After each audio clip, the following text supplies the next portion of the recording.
If it's first game breaks, we'll get you know it up, put on more steam. Protect our kickers, our quarterback, our lead, our ball game. Ball, obstacles, block, cut, sides, do the game, tap, this win it.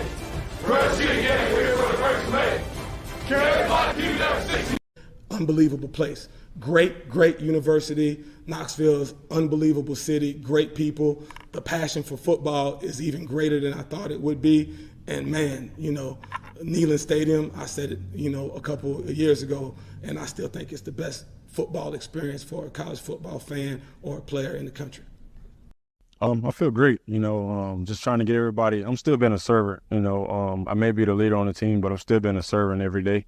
I have to get the guys, understood to the game plan, understand how I see it, so I feel comfortable with the game plan, feel comfortable with the playbook, feel comfortable, playing right now in this offense, so I feel great.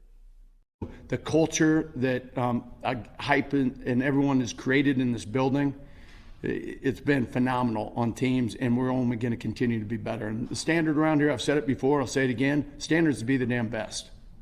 And we're never stopping. I don't believe there are good people that pull for Georgia. I think they're all terrible, ugly, disgusting human beings. I think it's just that no, there are no good Georgia fans, Eric. There are none.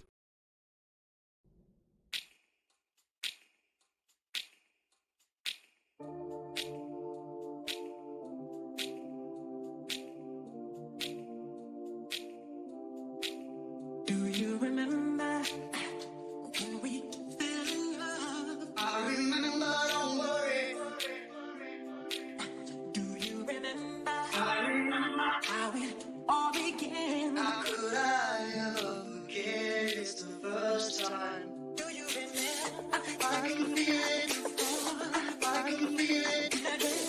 I can feel it coming in the air now. I can feel it. I can feel it, I can feel it, it's coming in the air now. Oh, we fell in love, you remember the time. How could I ever forget? You remember the time. Oh, we fell in love, you remember the time. How could I ever forget? Coming in the air now.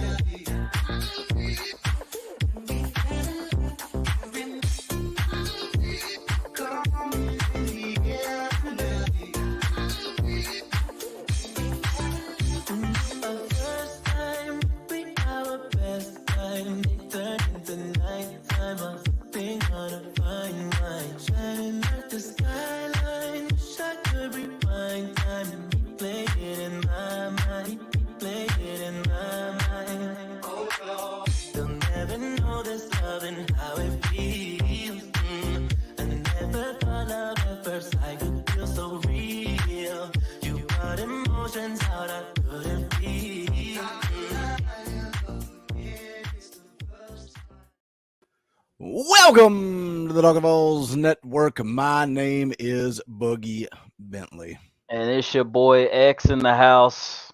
It's game week, X. It's game week. You know what that means? It means the haters come out in full force, brother. I love the haters. I love the haters when they come in the chat and they drop the hate. They're jealous, bro. They're jealous. You know how jealous people are that we get to hang out and talk Tennessee football, and I get to do it as a career. And people absolutely cannot stand that, but you can't take this smile off my face, brother, because it is game week. Tennessee, Virginia. I'm excited, man. I'm ready to go. The first fan call-in show of the year, man. Content is going full steam ahead.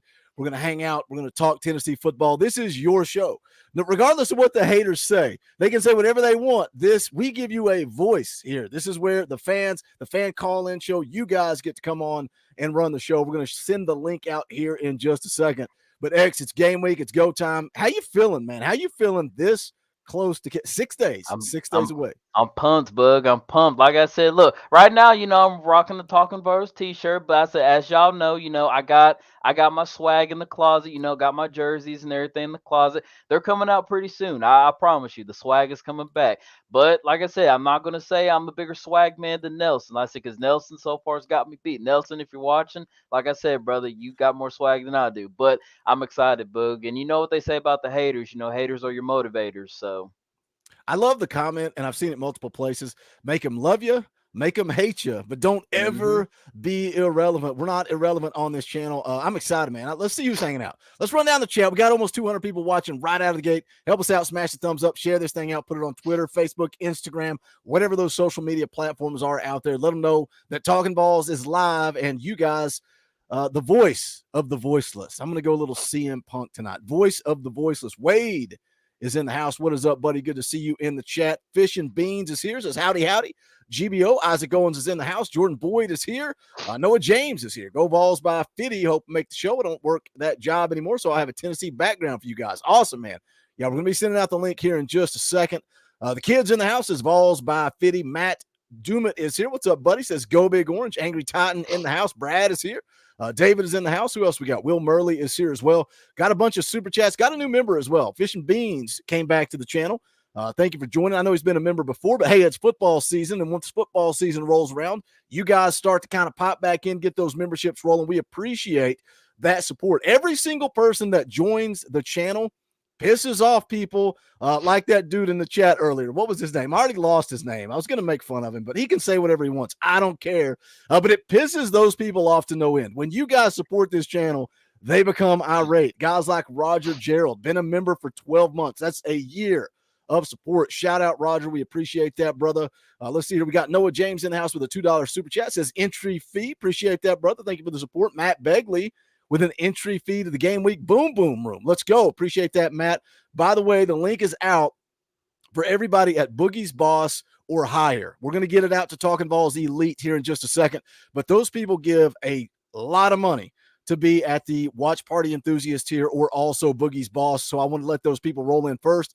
Fish and Beans drops a $5 super chat, doesn't say anything, comes back with another $5 and says 2-door entry fees, GBO. Thank you, Fish and Beans. Appreciate that support, brother. Good to see you back in the chat. Volunteered 77 for $5. Says lies that a week to go. What? Wait, what? Lies that a week to go. Lies that a week to go. You think he means live? Less. I bet he means less than a week to go. Less That's than a it. week. We figured it out together. Together, we figured it out. It's all right. Volunteered 77. I appreciate that support, brother. A little spooky for 2. Caught a stomach bug. Boogie and X are my remedy. We are here for you, brother. Hope you get to feeling better. Papa J in the house says, let's go Big Orange. All right. We're caught up on super chats, guys. Come on in. Smash the thumbs up. We would appreciate it. Piss off the haters. Let's create a hater giveaway. Let's get some memberships rolling in here. We get 20 new members. 20 new members. That's $1 a month. That's it. All you got to do is hit the join button down below for $1 a month. We get 20 new members for Hater Appreciation Night. We're going to give away a free t-shirt. I'm going to put it down in the chat right now. We already got one in Fish and Beans. So let me mark that. 19 to go. 19 memberships to go. Hater Appreciation Night. I love my haters. They fuel me, X. They fuel me. Because you know what happens? I've been doing this a long time, about 7 years of failure. And every time I start to get complacent, somebody pisses me off. And when that person pisses me off, it lights a fire under me for that entire upcoming year. And it seems like at the end of every year, somebody just walks right in and does it again. And I'm like, all right, you're my motivation. So that's what we're going to do. Retro, the UGA fan for 2. We'll see. We'll see. Just remember, like I said, you gotta go through us again. Like I said, look, remember, you're coming to Neyland this year. Things might be a little different. Not gonna spoil too much into predictions, but just we'll see. We'll see. All right, let's do this. Join the show. Let's send it out to Talkin VAWLS Elite and higher. All right, Talkin VAWLS Elite. Everybody above that has the link. You guys can come on in. Make sure you've got good audio. Make sure you don't have background noise. You're dialed in, ready to go for the show. We'll go an hour, hour and a half, 2 hours, whatever you guys want to do. Man, the chat's eating that poor cat alive. But now he's talking about COVID. He's talking about, man, can you be any more of an idiot? Come on, let's hang out. Let's talk some Tennessee football. Let's have a good time. X, well, look at this. Let's add this guy to the show. Let's add this is, you know how you go and you buy an app and then they have that app Lite. I feel like John is Sports Talk J Lite. What's Yeah, up, I John? think so too. What's going on, fellas? It's the background, brother. It's the background. Your Sports Talk J Lite. I'm not that bad. Oh, shots fired. My gosh. Shots What fired. is happening here? Right out of the gate, brother. Right out of the gate, shots fired. What's up, John? How you feeling, buddy? Less than a week. Less than a week. Yeah, man, I cannot wait. It's football time in Tennessee, guys. Oh, Yes, sir. it's going to be hot. How much confidence you got going into this game? I don't know. I think Virginia's going to be a little closer than some people think. You know, some people think we're going to win 60-14 or whatever, you know, but I believe we're going to get the kinks out. Yeah, the second half may be better than the first, but. Have you dug into Virginia very much? Or you just going by, that's Virginia. Yeah. I know who they are. So, well, their offense isn't very good, but their defense is not too bad. So, you know, we're not going to have our hands full or anything like that, but, you know, we'll just have to get a little rust off. Yeah, I just want to see just the team just dominate on the defensive stance. Like I said, I already know what we're going to do on offense. We're going to go out. We're going to put on a show offensively side of the ball. It's just I want to focus mainly on the defense because we heard a lot of talk, you know, during fall camp, spring camp, that, you know, we got depth and we got defense now, this is and that. That's what I really want to see this first game come Virginia. I want to see us dominate on the defensive side of the ball. Yep, I want to see us get a good rush. Mm-hmm. At defensive, yeah. If we can do that, it helps out the cornerback. So, oh yeah, you know, that's the thing to do. And I want to see what the linebackers can do. Oh yeah, I'm excited about that. Yeah, because I remember you boys last year I was talking about like saying Jeremy Banks this, but I'm not gonna lie, it might be Arion Carter, it might be Aaron Beasley, it might be somebody. Yeah. All right, I'm gonna address this one time, and then I swear we're gonna have fun tonight. I'm letting this guy bother me for whatever reason. I'm about to just ban him from the channel and move on. Freedom of speech. That's what he gets for undercutting BVD almost 5 years ago today. Like, I care what someone thinks. I'm gonna tell the truth whether they like it or not. What in the blue hell are you talking about? Undercut BVD? I've done nothing but support BVD, ride or die with BVD. So what are you talking about? Maybe you should get your facts straight. You're about to get kicked to the curb for being a prick. I hate when I let people derail me like this, but I cannot stand a liar. The reason Carolina Jackpot will never step foot on this channel is because he's a damn liar. So if you come in here telling lies, you're gone, man. You want to come hang out, talk football, talk trash, it's all good. You want to be a prick, you can hit the bricks, brother. All right, you're gone. I already know what he's talking about. Like, come on, man. Like, why in the world, if I was undercutting BVD, would I be doing a regular weekly show with him? Every Monday morning, me and BVD going to be riding live on the channel. Every Wednesday with BVD and Sports Talk J. Get a life, prick. Get a life. Now let's have some fun. Let's talk some football. I'm BVD in the chat saying like, he's like, what the hell are you talking about? Yeah. BVD's worried that I'm going to turn into the NWO Wolfpack and stab him in the back. All right. I apologize to the 200 people watching. Let's get some cats on here and talk some Tennessee football. Coach is in the house. We also got number one Sunshine Ball. Matt Begley's in the house. What is up, fellas? What's going on, Boogie? Y'all came in at the right time when I had to go freaking. What is it? What is it with football's here? And I've got to get my game going. I got to up my game. That's the problem. That's the problem. Yes, sir. There you go. I don't care. I'm cool with haters. I hate liars. You know what I mean? Liars. I can't tolerate that. Let's talk some football. Matt, what do you think, buddy? 6 days ago, how fired up are you? Yeah, you have no idea, man. Been counting down the days. Got all the merch ready, just like X does. Getting ready to bring it out. Although, if you live where I live here in Georgia, and you ask my coworkers, they've seen the orange on every day for the last damn month. So I'm excited, man. I can't wait. Good.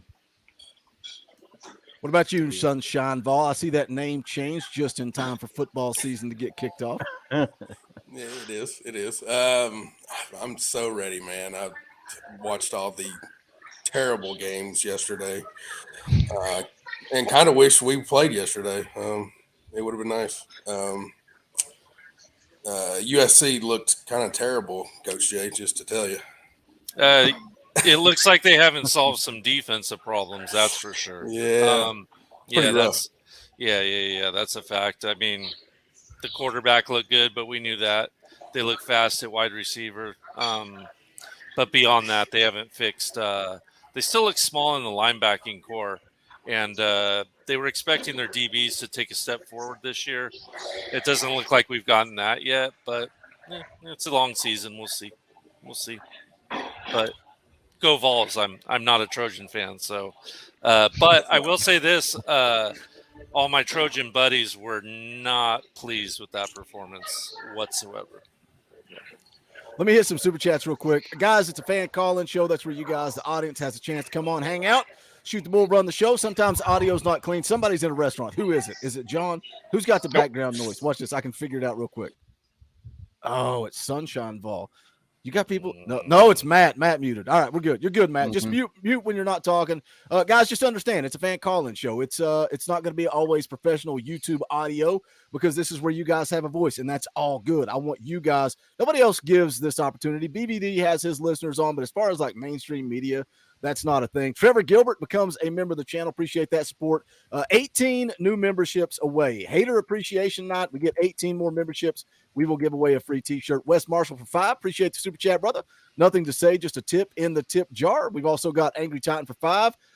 For that, y'all can fill in the blanks here. Ball rising. Angry Titan was not too happy with him. It's hard. Man, I got to do a better job because I know it's go time. It's game week. We got to focus. We got a job to do. Sometimes somebody catches your eye, and I'm watching them argue in the chat, but then I see lies, and we shut it down. Cody for $2. Thank you for the super chat. Boogie triggered. I'm not triggered. I just can't stand liars, brother. I cannot stand a liar. I hate it. It happened when Uncle Lou came on the channel. That's the Carolina jackpot drama. Don't be a liar. I was not blocking or muting anybody on the channel. That's why nobody in this chat has a wrench anymore because I'm not going to be called something that I'm not. So we'll turn it into the Wild West. Noah James for 2. Haters going to hate. Doesn't matter. Vols by 50. That's right, Noah. Appreciate that super chat, brother. Pitballs for 5. Let's get ready to rumble. Maybe I should yell at people in the chat more often. You guys are driving super chats because Boogie's being a jerk. Let's see. We got somebody else in the background here. Dustin's in the house. Let's see how Dustin's internet is this year. What's up, brother? What's up? How we looking so far? Oh, you're perfect, man. Looking good. I said, look, got the Audio's office great. set up just like I did. Because look, trust me, you was looking like me like 2 years ago last season. 2023 laptop, tax-free weekend. I actually have a full like music studio in my house, but I live in like a detached bonus house situation. So it's always been a little bit spotty. My MacBook is like from 2010 that has all my music on it, and I've just never let it die. So, yeah, we're in the new millennium, guys. We're here. We're here. Love it. I always enjoy talking ball with you, but it was always so painful. So we're I good, had all these man. great points, and then just, You sound great. You look great. It's football time in Tennessee. We're talking a little bit about Virginia before you dropped in here, Dustin. What do you think about this Virginia football team coming up on Saturday? What do you want to see out of Tennessee on Saturday? I think maybe some questions answered on the offensive line for starters. Pretty confident in offense in general. I think it's a good test for Joe to come out of the gate swinging and the running backs, and maybe kind of start figuring out who our for sure receiving core is going to be. I mean, I'm sure they'll rotate because we got some good guys there. But I actually live in Nashville, but I'll be out of town. I was going to go to the game, but yeah, looking forward to it, man. I mean, I'm hoping that we can at least, get to that, 38-42 range on them and keep them under, 17-21 kind of deal. Well, yeah, we'll just have to wait and see. I don't know much about Virginia. And fun fact, the last big bowl game, well, not the last bowl game, but showing my age here, Boogie, 1991, I was in New Orleans at the Sugar Bowl to see them play Virginia, and they won at the end there, I'm pretty sure. So like to keep that ball rolling. I think we've had Virginia's number most of the times we've played them. I don't know if anybody watched my video from this morning. I'm a ride or die with what I think. Virginia sucks. They're terrible. They are terrible. Their defense, like John said a little bit earlier, their defense a little better than their offense. Their offense is a train wreck, man. And if you missed the video, they were going to have a quarterback competition from a guy that transferred from Northeast School of the, I don't know where, Monmouth. Let's be real. All these people in the media, all these people on YouTube, they come on here and they're like transferred from Monmouth, and then they proceed to act like they know where in the heck Monmouth is at. Has anybody heard of the school? Don't lie to me. Anybody? No. They made a run a few years ago in the NCAA basketball tournament. and they had the dances. But that's the only time I've ever heard of Monmouth. Yeah, I've heard the name, but I don't know where the hell it is. So you got 3 guys that are going to be competing for the quarterback spot, and one of them wins it transferring from Monmouth. They averaged 17 points a game last year. Their entire offensive line is an overhaul. They lost their top 4 wide receivers. I'm just not concerned about them. And John mentioned their defense is a little bit better. I agree with that. They returned 6 out of their 7 front 6 out of 7 front 7. That makes sense, right? Their number 1 edge rushers likely out. Had a no contact knee injury last week. They said 10 days he can't do anything. Maybe they give him a run, maybe they don't. Coach, I don't know how much you've looked into Virginia. I think it's a picture perfect matchup for Tennessee. I would rather play somebody with a better defense than a better offense. Yeah, I watched a couple like the compact games where it's like 20, 25 minutes and they squeeze the whole game. It's like just every snap. I watched maybe 2 or 3 games they played last year like that. A serviceable defense, but nothing special. Pretty good defensive tackle play. So I do think we get a okay look at our guards. But the offense is just atrocious, and I expect our defense to go out there and eat, and that's what I want to see. I want to see good guard play out of us.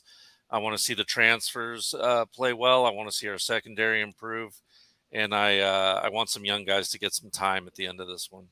Do you also think that we'll probably like go out with the Virginia sticker on the back of their helmets like they did towards the end of last season? Because I think that'd be pretty cool too, especially because we all know what happened at the last part of the season, with Virginia with the shooting and everything. I think it'd be really cool and really honorable for our team to go in and represent the stickers like they did last season, because like what Boogie said earlier, in the video this morning, there's a lot of bigger things in football, going on in the world. And I feel like that'd be something really cool for them to do going into this game.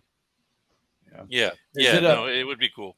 And is he a first year coach or a second year coach kind of thing? It's Tony Elliott, the former offensive coordinator from Clemson. Yep. So that's why I don't know I don't try to promote my videos, but it's weird because I feel like I'm regurgitating myself. But at the same time, the video about Danny White, like there was an article that came out talking about Tony Elliott, and the way it was worded was kind of like he turned down the Tennessee job, but didn't really say he turned down the Tennessee job. And Danny White fired off on him at Twitter and said, last time I checked, I didn't offer you the job. I offered it to one person and one person only. So that created a little beef. I wonder if that'll be like storylines going into Saturday. Will that be a storyline? The Tony Elliott being a part of the coaching search. And then also, like X said, the tragedy from last year. And I touched on that in the video this morning. And that is so much bigger than football, but at the same time, you got to go out and play football. Like the first week of high school football up here, a kid got absolutely annihilated in the first quarter, unconscious, laying there right beside my poor daughter's down there cheering, and she's like, he was out. He was nothing, like his eyes were closed, like just laying on the sideline. Now you got to pick yourself up and go play football. And it was so quiet in that stadium. You could hear our kids saying, hey, guys, we still have a job to do. We've got to focus on what – and now you're talking about a tragedy where 3 kids are gone. Those are your brothers, your teammates. You don't understand what you go through as teammates, right, unless you played team sports or, you ride or die with these guys, and then you see 3 of them gone. Life's short, man. And now you've got to – this is our first game back since that tragedy. And I think that – there's going to be a lot on their mind going into this football game on Saturday. Mm-hmm. Yeah, absolutely. Yeah, I think your Virginia storyline, if we're talking 15 minutes before kickoff, is going to be about that and how the teams come together in the offseason, et cetera. I think you're going to hear something also about the Tony Elliott, Danny White Twitter beef from a week ago. I think Tennessee's headline, although we all know and we've seen it all fall long, from the national perspective is going to be, can Joe Milton and the new wide receiver core repeat what Hendon Hooker did? Because if you watch ESPN, you watch any other media outlet, that's all they talk about. Internally, we know, however, that the Tennessee wide receiver room might be our best room in the entire offense, maybe on the team. So, I think the national perspective is going to be interesting to see what they say. We all think the offensive line, and we all agree it's probably offensive line is one of the biggest question marks. Do we hear that from the ABC crew, at noon on Saturday? I don't know. I think you're going to hear a lot about Joe Milton, a lot about the loss of who the receivers were, not giving necessarily credit of what Dante Thornton and Squirrel White are going to do in the slot this year. Yeah. All right, I gotta poke you guys. Sunshine Ball, John, you guys jump in. And look, it's a balancing act. There's a couple of YouTubers up here at the top of the screen, and we will talk to ourselves to death. We'll talk until the lights go out. These fan calling shows, man, make it like you're hanging out with your buddies on the deck drinking a beer. You got something to say it. Jump in. Don't be afraid to step on my toes, X's toes, coach's toes. Y'all got something to say. We want it to be a flowing conversation versus me having to call on somebody. What do you think, Sunshine Ball? The storyline's going into Saturday. What do you think about the national media's perception of this football team, like Matt was just touching on? Because I think it is going to be a whole lot of, like he said, Hendon's gone, Jalen's gone. Do they really grasp this team? And look, it's a tough job. Like a guy like J.D. Piquel comes on here and speaks, highly educated on Tennessee football. But now it's like asking me to talk highly intelligent about Virginia. I can't. I can give you a brief little scouting report, but nobody knows this football team like we do because we live, sleep, breathe, and eat it every single day. But what do you think the national media's perception is? Well, I mean, I think Virginia will be pumped and ready to go. Just thinking about all that happened last year. So I think they'll be ready to go. But I really think it's going to be a showcase of us, basically on ABC. Joe, I think it's going to be his start out for the Heisman campaign, basically. I think we'll put up at least 60 points. I hope to see that as well. And, flipping over to the defense, I hope that the score is big enough to where that, a lot of these young guys in the secondary can really show what they can do, or at least hold it down. And so they can kind of solidify a rotation back there. And I don't know if you guys have heard anything, but one name I haven't heard much about this offseason has been Christian Charles. Have y'all heard anything about him? Good things, bad things, in between? Not much at all, to be honest. Not much. Yeah. I was reading something that like all the talents there, but the proverbial light bulb hasn't gone off yet as far as, understanding things and dissecting things at a very fast, very high level. Yeah. I wonder who will be in the two deep there when you're looking at safety. Like, obviously, Tank McCullough, Andre Turrentine, Gold Jacket, Green Jacket. I think those two guys at free safety, strong safety, Wesley Walker. The depth chart I'm looking at had Christian Charles in the two deep, but like you said, you not heard much about him. What about Christian Harrison? That's another guy not really heard a whole lot about this camp.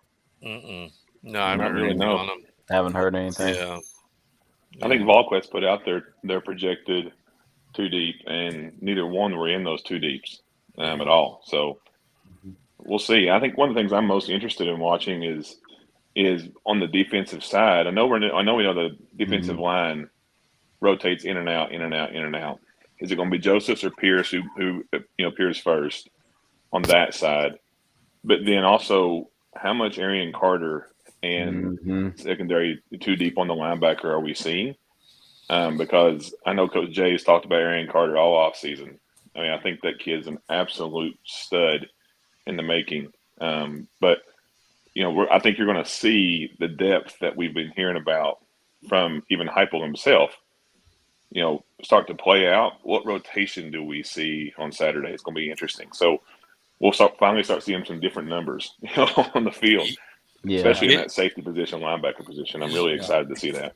Yeah, and Virginia likes to rotate players out on offense quite a bit, so I think we'll see the defense rotate quite a bit with them.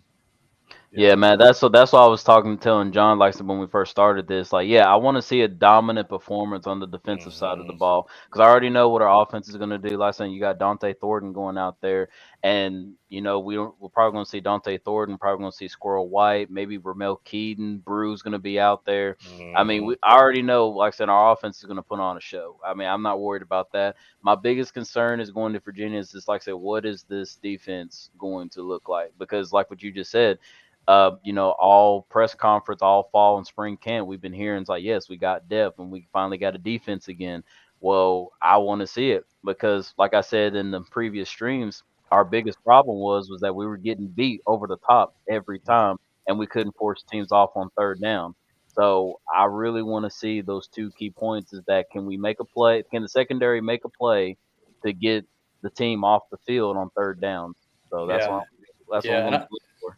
And I don't think it has to be an extreme amount. It doesn't have to be a night and day change. But I think if we can get, a handful more of those 3 and outs, will help balance things out. I want to see the same thing. I want to see if we do get beat. I don't want to see, pass interference like every time they try to throw it over our head. Right. And then same thing. I hope that we can lock down the middle. Because for years it just seems like, okay, let's just throw a slant on Tennessee. There it is. Bam, bam, bam, bam. So like see that, and then the edges as well. South Carolina really carved us up on the edges with their formations that game. So just all 3 of those levels. I think from what I've heard from all the camp talk, the defensive line has been pretty solid. I mean, they're only going against each other, but I think they've kind of taken the next step with Rodney Garner behind them and all that. So I like to see all 3 of those levels start to come together as quick as possible. And hopefully this game, like I said before, offense and defense is a big enough spread to where a lot of these guys can rotate in to keep them engaged, if nothing else. Somebody called me out on my video this morning because, look, I love to put if I call a spade, and I think Virginia sucks. So they said, so what you're saying is if Tennessee goes out and struggles on defense, that we've got a problem with our defensive coordinator and we need to make a change. Calm down. Calm down for a second. But on the flip side of that, to throw a question at you guys, I will be a little concerned if Tennessee goes into that Virginia game and gives up 35, 42, something like that. They go out and win 49-42.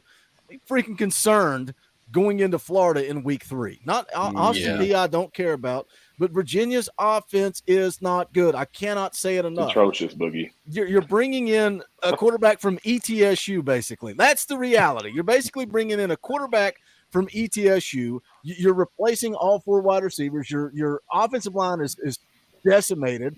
One thing that's worth mentioning, though, on the offensive line, and I'll throw this to Coach because I love getting that coach's input on this.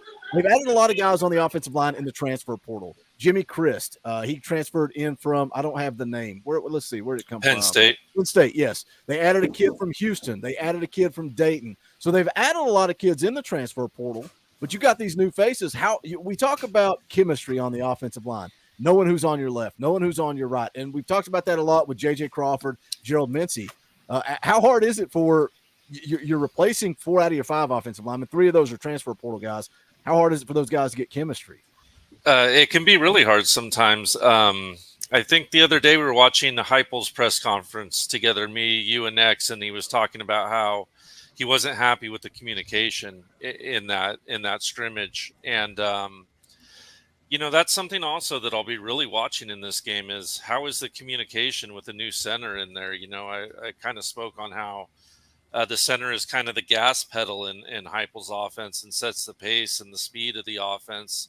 Not only does he identify, who's Mike and all that other kind of simplistic stuff, but they keep the tempo of that offense. So how is that tempo? How is the communication between the sideline, quarterback, and center is going to be a big part of it. And it takes time to develop. So we'll see. And will it develop right away at Virginia? Probably not either. So it's going to be an advantage. I want to see a good, hard-hitting, fast defense out of Tennessee, but I also want to see a vanilla defense. I don't want to have to be reaching into blitz packages and everything else. I want to see base, and I want to see us dominate in base. Let me catch up on Super Chats real quick. We'll jump back into the conversation. Benjamin Hawkins becomes a member of the channel. Appreciate that, Benjamin. Thank you for the support. That's how you guys get an opportunity to come on the show, hang out, talk a little ball, make it for the fans, by the fans, become a member of the channel. Right now, the link is out for everybody that is at Talkin VAWLS Elite and higher. The more you give, the quicker you get on the show. I know some of you guys give at the watch party enthusiast tier, Boogie's boss tier, and then elite. I want to get you guys the link first. Let you guys come on, hang out, and then we try to kind of go down. We do this thing hour, 2 hours. We'll see how the show goes, but thank you for the support. Also, Shadowless Pokemon Dimes becomes a member of the channel. Appreciate that support. It's Hater Appreciation Night. Hater Appreciation Night. We are now 16 new members away from giving away a t-shirt. Bonfire.com/store/Talkin VAWLS. You can pick up yourself a nice shirt like X is wearing. Look at that state. Wait, let me get this off the screen. Look at that beautiful, beautiful state pride shirt. You can check out what Matt's wearing. A Vols by Fitty shirt. Dude, I just picked that shirt up Like that shirt's like a year old. I just bought it this past month. I love it. That might be my favorite Talking Ball shirt one. we have. I love it. It's one of my favorites too, Boogie, for sure. It's clean, and it doesn't even advertise the channel. I just like it. I like it. I think it's I wore the tank yesterday, that same tank. But yeah. Also got John Hill over here represent the Elite Club. See, that's how you get on the show quick. Look, everybody's wearing merch except for me. I'm representing Young Ripper, Eric July. Shout out Eric July and the Ripperverse Comics universe. Let me catch up. I got to catch up on super chats. Logan Brandon for 5. Appreciate the super chat. Just got home. Hate I missed the start. Dorothy, GBO, and sincerely, Buck Family. Well, shout out to Buck Family. You can pick that up at bonfire.com/store Talking Balls as well. Rocky Top Tom for 5. Super late door. How do I set myself up for calling shows in the future? Not tech inclined. Want to see domination like X said. Absolute domination. Matt, you're probably just on your phone with headphones, aren't you? Yeah, so you sign up. All I did was sign up for the Talking Balls Elite. You get an email. I'm sitting here on an iPhone in my living room with an AirPod in. So really as simple as it can possibly be. I always tell you guys who gets the link. It is right now, if you go to the YouTube channel and you go to the community tab, the link is there. It's a private message that goes out to members only. So everybody at Talking Balls Elite or higher can see it. The key is just to make sure that there's not a bunch of background noise and that type of stuff, just because it can distract from the show. But like Matt earlier had some noise, you can mute yourself in between when you're not talking. It's all good, brother. I want you guys to have a chance to come on and hang out. So Rocky Top Tom, I'm not sure what level you give at. If you're at the elite level or higher, you can go grab that link and come on and hang out right now. Joel is in the house. What's up, Joel? $10 super chat, $5 for door fee, $5 to bribe Dustin to let me be his drummer. I'm in the borough, bro. I'll have to test you out, man. I'm a drummer too. So. Wait, he's coming to take your job, brother. Yeah. I've been doing this like 20 plus years, but yeah, I always need a good drummer, no doubt about that. You can be my Taylor Hawkins to my girl. How about that? Shout out, Joel. Appreciate the super chat, brother. Yeah, man, hit me up. BVD feeling the need to drop $10. BVD, you didn't have to do that. Sorry about the ball rising crap earlier. Book trying to rebuild my channel. A-holes like that just set me back. I'll see you this week, brother. Go damn balls and F the haters.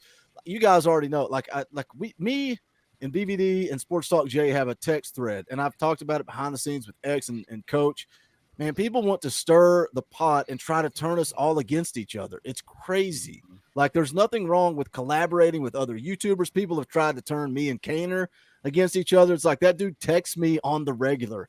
Keep trying, because it ain't going to work. I promise you it ain't going to work. BVD, you got nothing to worry about, brother. I will talk to you tomorrow night. Don't forget to miss that show. Tomorrow night, 7 p.m. Eastern time.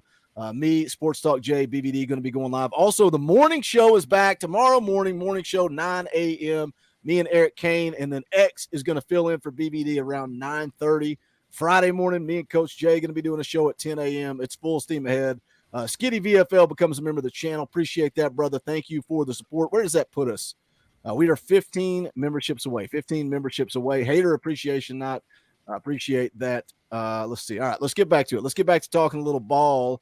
Where were we? I know Matt earlier was talking about the defense rotating guys. I think going into this Virginia game, I think this coaching staff is going to have some confidence, right? I think they're going to have some confidence. I think it's going to be like previous years. We've seen them, like they're going to rotate guys. You're going to see, I would guarantee you see Arian Carter, if not the second series, the third series of the game. Am I crazy?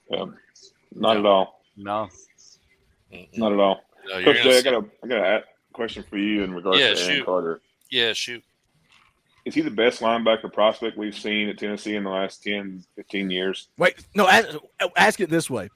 Arian Carter is the best linebacker prospect since who? That's a good one. I like that better, Boogie. Now Coach is on the hot seat. I'm going to go with since Kevin Burnett. Man, if he turns into a little while. KB. And he reminds me a bit of Burnett, a kid I got to see play high school ball out here, Walnut Creek and Diamond Bar. Good kid, flies around. A big, strong kid who could run really, really fast. So he reminds me a lot of Kevin Burnett. I think Arian could end up being better, though. He's a little more proficient against the pass. We'll see how he develops at the college level. The dog's the, here for Arian. He's like, heck yeah, yeah. Arian's going to wreck it. This is Knox, by the way. Knox. Does the background of the running back position, where he would have been a D1 running back if it wasn't for Tennessee swooping in and closing out Alabama late, especially with the hip fluidity. I mean, we've seen so many years in a row that our linebackers cannot cover. Yeah. What does that help him with when you have to have the shiftiness as a running back in the linebacker position? Well, I think your hips in general are so important when you're playing against the pass as a linebacker, because you got to, I mean, not only do you got to open up so quickly on your wall offs, but you have to shoot out of your stance very quickly on a pass. So if you're in a wall off and you have to either pin and wheel or attack a flat or heck, even shoot after a quarterback because you were in a spy and minding the flat and minding little comebacks and minding the slant. Either which way, it's that takeoff speed, that 0 to whatever miles per hour you want to call it, that you really need when you're playing linebacker. And it's something tailbacks have to be kind of comfortable with. Like with tailbacks, you talk about being patient and slow to the hole, but fast once you get through the hole, right? So it's it translates. It's speaking the same language, and it just gives you a better understanding of offenses in general. We see that in DBs who used to play wide receivers also. So it just translates over, no doubt. And the kid's got special speed, and when you're that fast as a linebacker, you can erase a lot of mistakes. So who's got speed? Who's got better coverage, Peely or Beasley? I don't think I've seen enough of Peely to really make a call on that. Because Banks wasn't very good. Beasley, he got a lot better over the year. He was bad against the slant last year in the first 4 or 5 games, and he kind of corrected that over time. He's always been decent against the flat.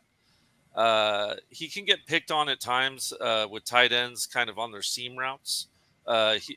Bowers specifically is a nightmare for. I know he's a nightmare for everyone, but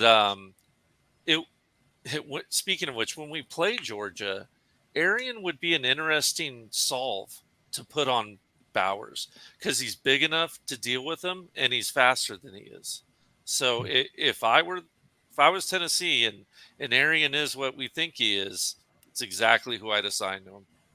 But don't you think, though, the linebackers in general, Matt, talking about, pass coverage, and we can talk about Beasley and Peely, but plug for breaking down the film with Coach Jay. Coach, it seemed like an ongoing narrative. Every freshman that we broke down, whether it be T. Lander, Arian Carter, Jalen Smith, they all are better in pass coverage than what we've – like Jeremy Banks sticks out like a sore thumb, but you also got to remember he was a running back, man, and if he could have protected the ball, if he could prevent putting the football on the ground, he would have never been a linebacker. But I think when you look at the young linebackers on this team, I think we're trending in the right direction there. Yeah, absolutely. Everyone we seemingly watch, we talk about them being better in pass pro from, Spillman, all of them. They're just all a little more proficient at pass pro than our pass linebackers. And we've just been searching for linebackers in general. The difference, if you think about it, so Banks was a running back too, right? But he was a power back. Arian was was primarily a speed back, even though he could play power. So I think it will serve him better. Banks just wanted to go out there and kind of take someone's head off. I think Arian's more of a thinker, no doubt about it. Let me catch up here. We got a couple of new members, which Rocky Top Tom's been a member. I think he just upgraded to Talkin VAWLS Elite. Shout out Rocky Top Tom. I appreciate that, brother. I'm still going to count that towards the numbers.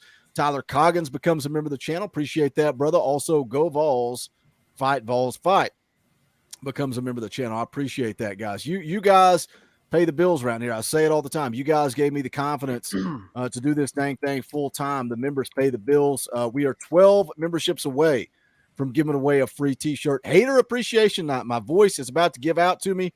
I think I'm getting over COVID. I think I'm dying. Let's get Dylan cough, on here. Also like Josh Heupel's cough. It is a lot like Josh Heupel's cough. Dylan's in the house. We've also got John Petty in the house. I want to hit this. Hold on. Somebody's got some extreme static. Let's see. I think it's raining in here. Let's turn Dylan down a little bit, see if that's a little bit better. Here's a good question that I want to get into. Dylan, do you have headphones in? What do you got? What's your audio? I do. I'll tell you what, it's probably my fan. Hold on 1 second. All right, cool. This is a fun question. Where did it go? As I die on air. What a way to go out, though. If I die on air, will you guys drop a bunch of super chats so my wife can at least bury me? Can we do that? Let's see. Where did it go? It was such a great go question. Fund me as well, Buggy. That'll work too. Actually, yeah. Maybe I'll just die or pretend to die. Where did the question go? Holy smokes! It was such a fun question. I'm not going away quietly. Here we go. Tyler Coggins, first TD of the season. I'm going with Brew McCoy. Let's go around the room, starting with X Factor. Let's go left to right and then down the way. What do you think? First touchdown of the year. You can give me a play. You can have some fun with it. All right. I'm going with Dante Thornton. I'm sorry. I think that's going to be the first touchdown. That's the fourth receiver. I got Jalen. John, Wright. how dare you, John? You shut your mouth when I'm talking to you. What are you talking about? Have you ever listened to this channel, John? I'm sorry. Who did I cut off? Sunshine Ball? I said Jalen Wright. I'll piggyback on that. I'm going to say Jalen Wright. What do you got, Sunshine Ball? I was actually also going to say Jalen Wright, but Brew's a pretty good choice. I'm not against it. Matt, what do you got? Be different. I'm going to go over Mel Keaton. I think Keaton from the 11, 12-yard line, something like that. John, who you going with? Jalen McAllen Wright. Castles? You want to go with McAllen Castles? Yeah, why not? Jalen Love to Wright. see it. Yeah, that would be nice. Dylan, who you going with? First touchdown. I was going to say Jabari. I feel like he's going to be running with the ones. I don't know for how long, but Good I think Jabari Small will probably take the first snap at running back too. I think it's a beautiful thing because between Jabari Small, Jalen Wright, Dylan Sampson, I think this coaching staff, Jerry Mack, whoever gets to make that decision, I think they're just going to roll with a hot hand, and that is a beautiful thing for Tennessee. I said it in the video the other day. You take a snap off, you're done. You're done. One snap, you're done. And when you know that, you're going to compete at a high level. We got PJ in the background here, brother. Who is scoring the first touchdown for the Vols in 2023? I think Jalen Wright's going to pull some Mike Tolbert and Vulture one from maybe a bomb from Squirrel that didn't get in the end zone or something like that. Mm-hmm. But, I'm just so excited. I don't really care. I'm just ready to put the foot on the gas and head on the way, man. I think if either Dante or Brew scores first, that place is going to erupt. What about this? I'll throw this back at you. What's the first tight end to score this year? Whether this. Oh no! It's back. No. It's back. Dustin, you just locked up. Let's pretend it didn't happen and start over. First tight end to score a touchdown. Is that where we're going? Yeah. Am I good now? Yeah, you're good. Yeah, now. yeah, you're good. See, the internet's taunting us because you were so clean. Coach, you missed the first touchdown of the year, so let's throw this one at you. First tight end to score a touchdown. Tight end? I'll go Warren, Jacob Warren. Yep.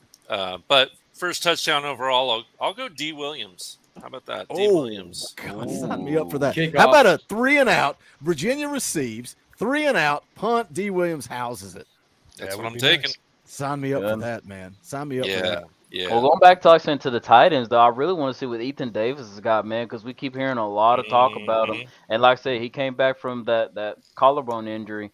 I want to see what he's got. I want to see him score a touchdown.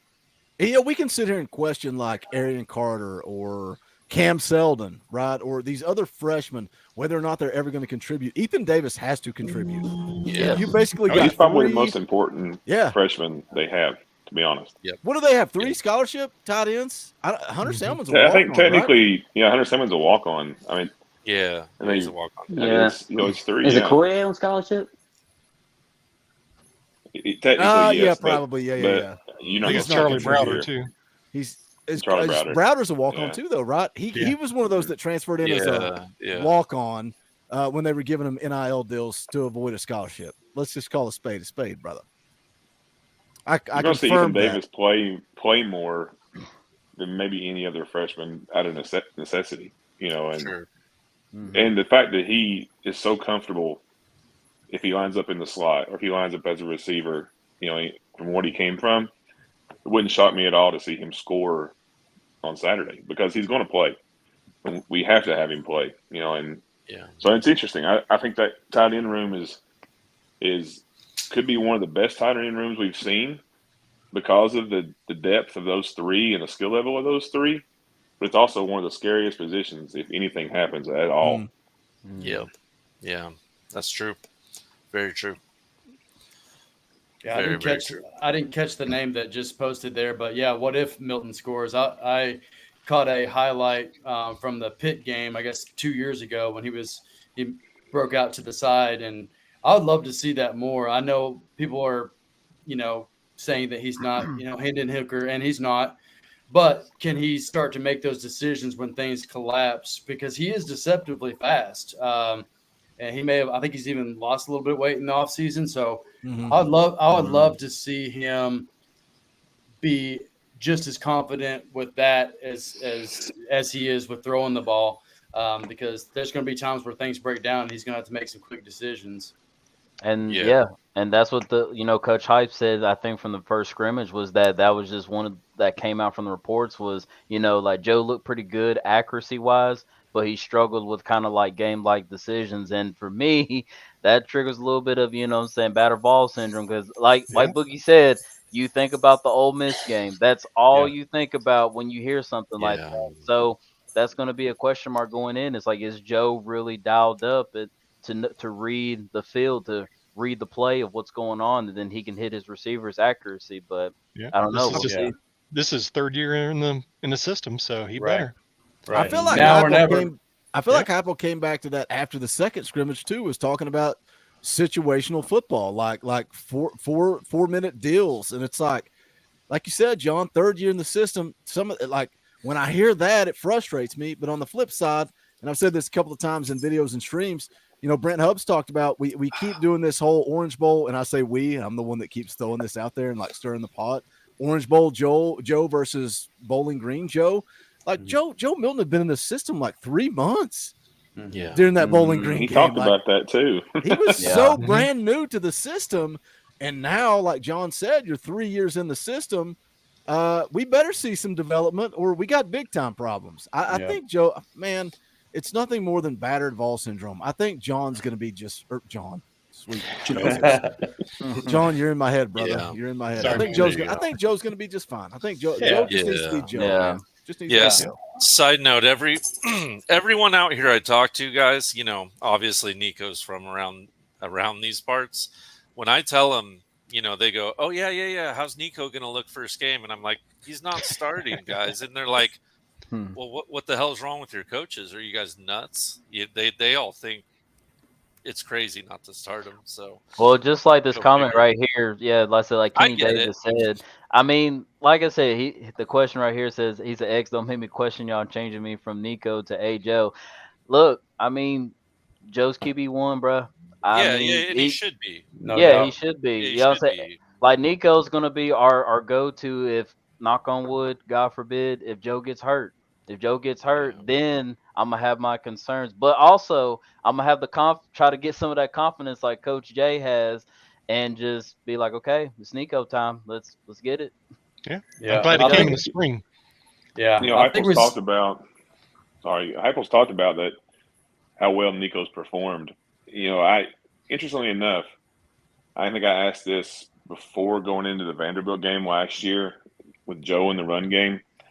Because the QB power with Joe might be the best option when you've got 3rd and 1, because it's very difficult to tackle 6'5", 240 coming in a hole, right? Yeah. But what do we see, the offense, not early, but in a critical 3rd down situation or something like that with Joe in the run game, knowing you have Nico behind him. We had last year, we didn't have anybody behind him. It was Gaston Moore and Navy Schuler. The difference this year, do you think they let him play free? Do you think they hold him back at all? Because Hendon never played held back whatsoever because they had Joe sit behind him. I think it depends on the game, right? Like, what's the game? How important is it? 3rd and 1 against Virginia, probably not. 3rd and 1 in a down that matters, in a quarter that matters against input 3 the weeks. SEC Florida. team. Florida. Yeah, Florida on the Florida. road to switch momentum, then yeah, you do whatever you got to do. Yeah, I really I'm love. in the camp. Sorry, go Sorry, ahead. Sunshine. I was gonna Or say Dustin, sorry. I really loved some of those short yardage packages that they mixed in, either in the middle of the field or in goal line situations. So I think that's a good possibility. I think I brought it up on one of the last live shows in a super chat. What's the back that might take that role? Is it Cam Seldon or O'Keefe even? Is that too soon? I'll throw that out there. But then going back to Joe, I think we definitely saw a big improvement in the confidence in the Orange Bowl, and I hope that rings true. My only question, I think everybody's still question is who is Joe in those critical moments? Can he march down the field like Hendon had to do at the end of the Bama game or the Pitt game or whatever? Can he be that smart and eye of the tiger kind of mode to lead us down the field when we got to have it? Yeah. Yeah, those questions are to be answered, I think. Yeah. Well, we all know for sure, like he said in the interview, he's not going to lose to Florida. But I'm just like, Joe, brother, that's a little too early. That's a little too early. I got to see you perform in the first 2 games first. Yeah. He's definitely got. I'm in the camp that doesn't. To be honest, guys, I don't worry about Joe. I think. Yeah. Oh man. The one thing that's kind of crazy you don't see anywhere else in the country except, unfortunately at Georgia. Anybody else in Joe's situation would have left. In the world of NIL and the transfer rules, no doubt, he would have left. And the ability to sit and watch and learn from Hendon for not only last year, but you talk about he was out after the Pitt game in 2021 too. He's had 2 years to master a system that is so hard to master, right? And I think we got super spoiled by Hendon. I don't worry about Joe. I think Joe's going to have a tremendous year. Does he have the same skill set as Hendon? No. So it's a little different, tremendous year. But I do believe that we're going to see some absolutely outstanding moments that are going to go viral on every social media platform from Joe. But we're also going to see some games that you're going, okay, guys, offense, pick it up just a little bit. We're not going to see the same thing, but I think you're going to see a leader that's emerged to be, if they go 10-2, if they go 11-1, he's in New York. It's not even a question. Yeah. And a first-round draft pick, I think, too. I think he's gonna top be 5, top 6. If I told you that we had a guy coming back that was a 5th-year senior, and it was his 3rd year in the system, and last year in mop-up duty, he completed 65% of his passes. He had thrown 12 touchdowns and 0 interceptions in this system. You would be saying, sign me up. Yeah. The difference is you go back, man, rewind time. And those of you that have been a part of this channel for some time, you remember the arguments, the debates, the conversations about Hendon Hooker, Joe Milton, and Harrison Bailey. Like when that first quarterback competition divided this fan base, and everybody had a guy that they were riding with. And I was riding with Hendon until Joe came in. And it's kind of like Andrej Karic at left guard. I'm like, okay, this kid's coming in from Texas. Obviously, the coaching staff sees something until we came out of spring, and they went right back to the portal. And that told me that they don't have any confidence whatsoever in Andrej Karic. And that's the way I felt with Hendon Hooker. I was like, okay, I like this guy. I think they're going to turn him around. There's a reason they went and got Joe Milton. He's got something in him. But, if I told you this is what we had coming back, you guys would be like, okay, I'm confident. Like Matt just said, I'm not worried. I'm not worried about Joe. But we all go back 3 years ago. Like, please don't come judge me as a YouTuber. Don't, God, good Lord have mercy, God above. Do not go back 7 years and watch my content. It's a train wreck. You get better with time. Reps. You talk about in-game reps, practice reps. Like, that's what people ask me, how do I start a YouTube channel? Just do it and put in the reps. You're going to get better as time goes on. Joe still has to prove it on the field, though. You got to see it. Yeah. But we saw it against Clemson. We just take that Clemson game and flush it down the toilet. We saw it against Vanderbilt. We take it and flush it down the toilet. We saw it all year long in mop-up duty. We flush it down the toilet. And I get it, John, because I'm with you, brother. I'm with you. I'm like, yep, keep proving it. I said it. What was it? Like, I don't know if it was NCAA night or last Wednesday. I was like, what does Joe have to do to convince me and you, John, that he's the guy? What does he have to do? Beat Florida? Go undefeated? No, just be consistent. Yeah. Consistent. Yeah. I would say consistent. I think for me it's both. Beat Florida and be consistent. Yeah. Well, for me, it's beat Georgia. Consistently and be beat Georgia. Yeah. And be Yeah. consistent.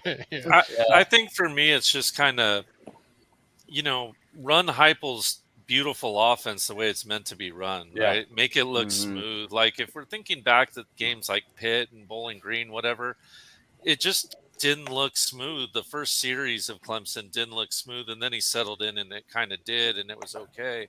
I got a question for everyone, maybe though. What do you guys think of the clock not stopping after first down? Now that we've seen a couple games, where they've gotten that first down, the clock doesn't stop, because it does make the game move faster. It seems like it makes the offense go quicker when they're running things like no huddle and hurry up. So can this Tennessee offense actually move faster now? Yeah, coach, because I think it plays to our advantage. Honestly, it does. Yeah, I think so too. I saw. 100% agree there. And again, this might be like him getting more familiar and more comfortable out there, but I saw him look to the sidelines more so than Hinda did, and so I think it's going to be kind of a balance there. I remember watching the Clemson game and kind of expecting them to go a little bit quicker, but he was kind of checking off and then maybe rechecking again and changing the play or whatever. But the rule, I think, plays to our advantage. And going back to the other points, like he doesn't have to be Hendon Hooker to be successful in this offense. I think the quarterback position, when done right, regardless of where Heupel's been, has been proven that it can be really potent. But I just go back to can he make those plays when you kind of have to? That's the only thing we haven't really seen. The only evidence we do have of that, Boogie, is the Ole Miss game. So it's like it's hard to let that go. But that's a totally different quarterback. That's a totally different dude back then. So I think he's got the right confidence to start to take those big steps. Is this right on the clock rule? It's ahead. inside the 2-minute warrant. They do stop both halves. Yeah. It does stop, yes. Only thing I have to say about it is it pisses me off because we're going to get less football. Yeah. Faster games. Yeah, I went to the Titans. I went to the Titans game the other night, and I swear it was maybe 3 hours at the most, and that's including halftime. It's like bam, bam, bam, and the pros. Yeah. So they're trying to do the same thing in college. So I think it makes getting an early lead very important, which we were really good at last year. Yeah, that's true. Yeah. But also it's going to come into play too, like with other teams too, because other teams, like I said, they have their own set tempo, their set pace. Because see, like I said, Josh Heupel's going to run the fast offense, so it should be second nature to this whole team that they're like, okay, well, I mean, if the clock's going to keep running, like we already know how to set up, get our guys lined up, and we're ready to snap the ball. But versus other teams, they only go a certain speed, and they're coached at a certain speed. So I don't know. It's going to be pretty interesting to see. You know what's funny? Wayne bringing up a point here. I don't understand why they want to shorten the games, to be honest. And it's like, oh, well, TV. And the argument is, well, show less commercials.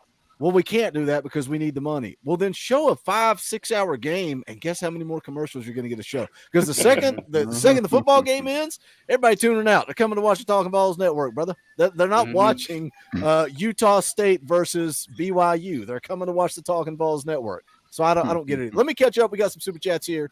Ryan drops a $5 super chat. Says Boogie by God Bentley. Let's go. Should I make a T-shirt that says that? I don't know. Would y'all buy Boogie by God Bentley? Shout out Ryan, man. Very generous. Always hanging out on NCAA nights, which will now be moved to Tuesday night.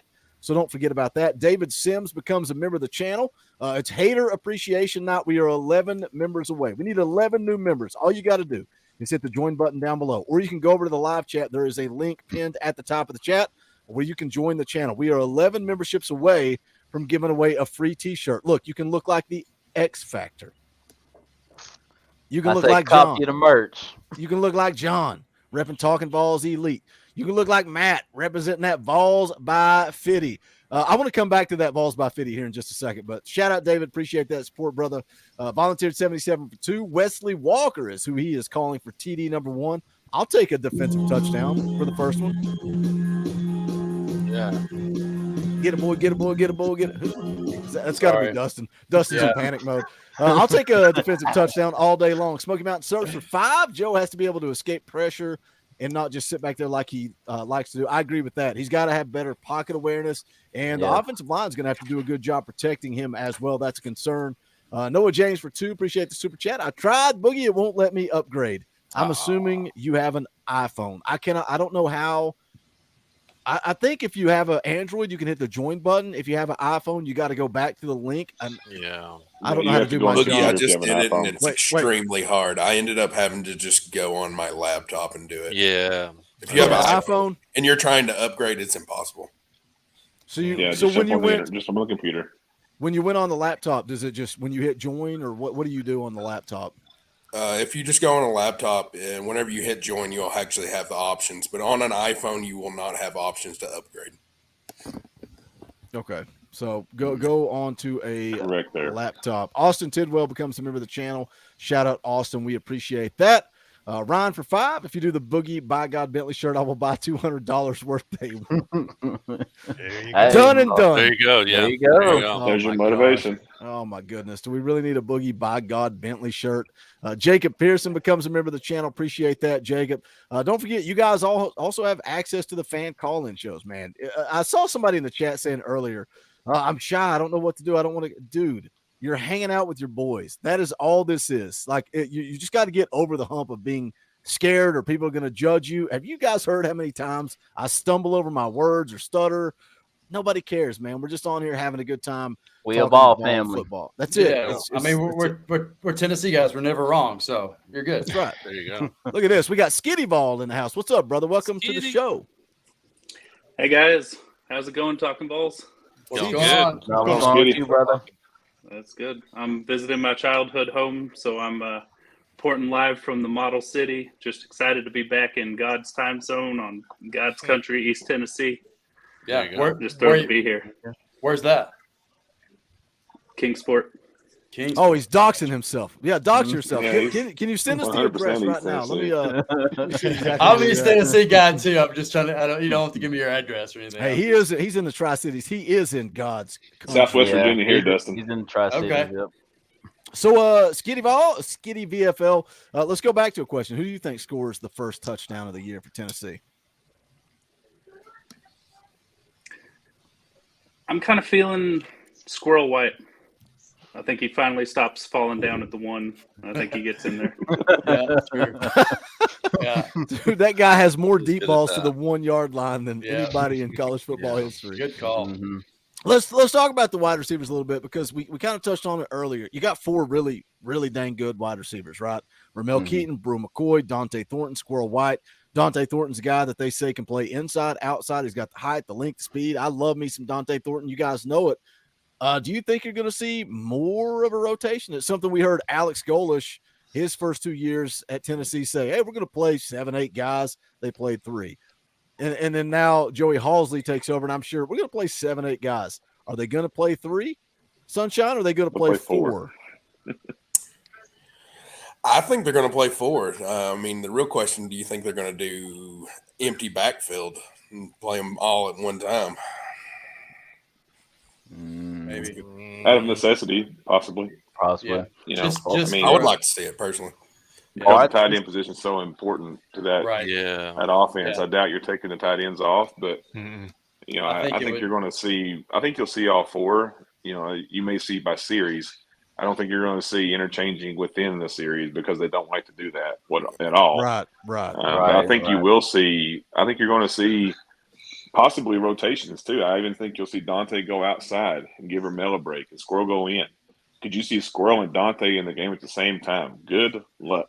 Yes. To that side. That's the slot of Squirrel and Dante on the same side with Brew on the other. I think you'll see all 4.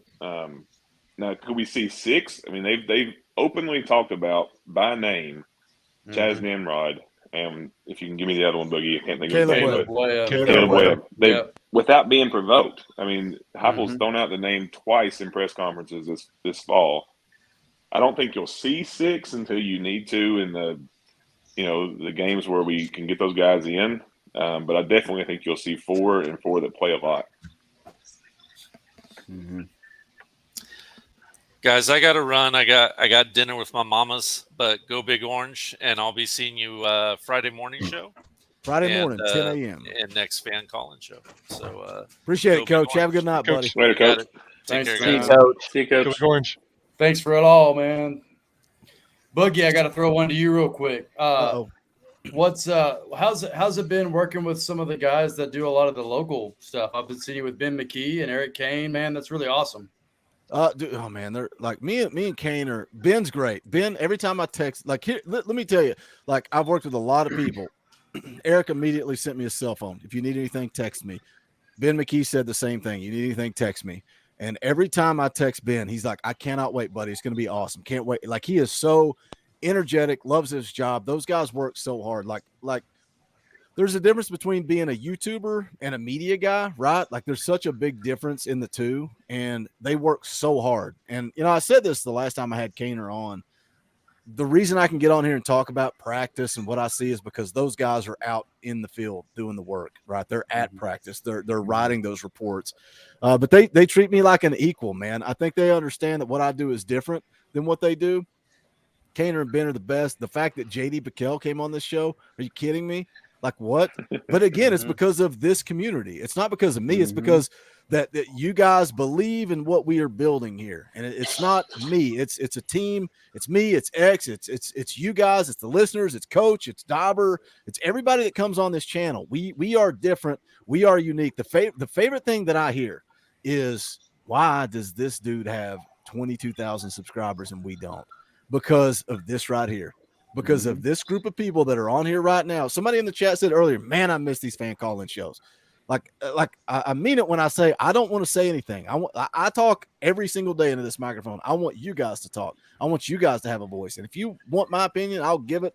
But I love hearing what the fan base thinks, man. That's what makes this community what it is. I think that's what makes us stand out. But look, let's take over. Let's go rogue. Let's take over the media, man. It's 2023. You don't go to CNN or Fox News. You go to Joe Rogan to get the news. So if you want Tennessee news, you want Tennessee opinions, come to the Talkin VAWLS Network. Don't go to the big guys. And that's no disrespect to them. Like Kaner, Ben, they work their asses off, man. Love those guys. Well, I'm sure you heard what JD Bickel said about Tennessee, right? He said that people complained or asked questions, why so many videos on Tennessee? And he said, that's because, 90% of the people in Tennessee will come and watch the shows. There's so many Tennessee fans that will go watch JD Bickel's shows that he just keeps doing them and keeps doing them and keeps doing them. And it's a lot of this fan base here. That's right. Yeah, it moves the needle. It's like the you guys are largest, watching the hungriest same fan base show, in right? the country. Yeah, That's right. It's why why are you gonna I would say on NCAA night. It's like the woman commenting on Sports Talk Jay's video. Why would you do a crossover with Talkin VAWLS? Don't lower your standard. You guys know what I had to say to that. I am the standard. This channel is the standard. But look, like me and Sports Talk Jay and BVD, we talk off air all the time, man. There's enough cake for all of us to eat. Yeah. You guys want to soak in the content. You want to take in the content. Let me make videos. Let Sports Talk Jay make videos. Let BVD make videos. And let's get together as a community and talk about Tennessee football. Like that's the beautiful thing. Like my channel's different. You guys know the catchphrase. Crack open a beer. Let's sit down on the back deck and let's talk about it. People want to say, oh, you rip off VolQuest or 247 Sports or this person or that person. Can you imagine, Dustin, if I invited you over to my house, we were on my back deck drinking a beer, smoking a big fat cigar, and you said, man, I read on VolQuest, and I said, you shut your mouth. That's copyright infringement. You cannot say that. You know what I mean? Like it's like me driving down the road with the indie kid to a wrestling show for 3 hours, and we're just talking Tennessee football. That's the whole point of this channel. That's what it's supposed to feel like. That's what I hope you guys take it as. Well, it's a family. Yeah. Well, yeah. And you do a great job, like just taking those talking points and throwing it out here to the common man, so we can give our feedback and our little 2 cents, man. And just the content all across the board is great. Like I said, you pretty much got me through the pandemic, brother. I hear that a lot, man. And like that's when this thing took off. Look, right before we went live, we were 95 subscribers away from 22,000. 22,000 was my goal before kickoff. So share this thing out. Let somebody know about Talkin VAWLS. We got a bunch of content coming this week. I think we'll get there. I think we'll hit 22 before kickoff, but let's try to do it. Don't forget, tomorrow morning, 9 a.m., myself, Kane, are going to be live. X is going to jump in around 9:30. Monday night, myself, BBD, Sports Talk Jay, going to be going live at 7 o'clock. Tuesday night, NCAA stream. Wednesday night at 7. I'm hoping Vols JP will be in the house. He's been so busy at work. He's like, Boogie, I just can't make it. I'm like, brother, we got one more until kickoff. You figure it out. You got to be here. So hopefully JP will be in the house Wednesday. And then Friday morning, myself and Coach Jay be going live at 10 a.m. Look, he's out in California. I'm like, Coach, we can go a little later. He's like, 10's fine. I'm like, it's like 7 o'clock in the morning. So let me hit a couple of super chats real quick. Dylan Elam for 5. Here's a softball for y'all. Say we're up big on Virginia early. Do you send in Nico or Gaston to run with the twos? It's Nico. I think we're all going to be Nico. Right? It's Nico. Yeah, no doubt. Yeah, and unless he puts up another 28, then you might see Gaston Moore. Maybe that'll all happen in the first half. Yeah, I'd say let both of them get reps in. Yeah. And Matt mentioned Caleb Webb and Chaz Nimrod earlier. Yeah, I would rather see those guys with Nico because that's next year, right? That's building to next year, and he's going to have to build chemistry with Squirrel. Ramel Keaton, Brew McCoy obviously will be gone. Dante Thornton, I hope Dante Thornton's a one and done. Like that dude wants to play 1 year and get to the league. How huge would it be if you got Brew, maybe Ramel and Thornton to the league next year? And I think it's huge too to see Cedric Tillman and Jalen Hyatt having success right now. That's been proof that what Josh Heupel does translates to the NFL. Exactly. And then also, like I said, for Joe too, because Joe's going to go off to the league too. So that's really going to help us really big in recruiting next season too. Yeah, I think your days of not playing your two to try to redshirt them, those days are over. Like especially you got to play Nico. your guys. Especially for a guy like that. I think Nico's $8 million contract is for 3 years. I think his plan is to play 3 years and go to the NFL. I don't think his NIL deal even goes 4 years. Let's kind of change gears here. We got 276 people watching. Guys, smash a thumbs up. That is quick, free, and easy. We would appreciate it. Got another super chat here from Daniel Skelton. It says, Boogie, you're like the blue-collar Vol fan. We all love what you do. Man, I appreciate it. Are you saying I'm the Oliver Anthony music of Tennessee coverage on YouTube? I'll tell you. You didn't say that, but that's the comparison that I'm making. Appreciate the super chat there, Daniel. Let's kind of change gears here. And again, we still have 264 people watching live. If you want to join the show, you can still join the show. The link is out. Let me go ahead and put it out for Talkin VAWLS Faithful. Let me do that real quick. That is everybody that gives at the $2.99 level or higher. The link is now out there. So if you're at Talkin VAWLS Faithful or higher, you can join the show. The link is on the community tab on YouTube. Let's change gears here. I want to talk about expectations, and it's something I've talked a lot about. Me, Coach Jay, Dauber have talked a lot about, but you guys, you either leave comments or you talk about it in the chat. I want to talk about it on air. John, what are the expectations for year 3? Josh Heupel's overachieved every year, 7 games in year 1. Yep, we came here to win SEC championships, national championships, not 7 games. Year 2, obviously huge year for Tennessee, overachieved. What's acceptable, John, in year 3, and what do you expect in year 3? I expect the gimmick to be even better this year. Gimmick, The 9-3 is our floor. I would say 10-2, 11-1, hoping 11-1, and hope we lose to Alabama, not Georgia. Let me get these two guys on here real quick. Rocky Top Tom, terrified to come on the show. Holy hell, what's going on now? I just figured out how to get it to work. JT What's up, Maxwell man? also in the house. Do me a favor, JT. Take your phone, turn that, in the words of The Rock, sideways, and you can just turn. If you just turn it sideways, better. Look at that. Look how beautiful that looks. How you look great, JT. It only took me 2 years, man. Don't feel bad. Yeah, so 2 years from my now, ears will feel it out, I promise. What are you guys doing, man? What's up? What's going on, man? How excited are you for year 3 of the Josh Heupel era? I'm nervous, man. Be honest with you. I mean, I always am at the first of the year, but I really just don't want to go out there and look terrible. There's been so many times I've had high expectations and they've let me down, but I really do think that we have a good, solid 9-10 win team on our hands from here to the end of Heupel's era. I think we're better. I think we're going to continue to get better, and I don't think Georgia's little dynasty is going to last very long. You know what I mean?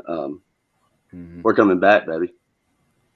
What about you, Rocky Top Tom? You're here every single time that the lights come on, and now the lights are on you, brother.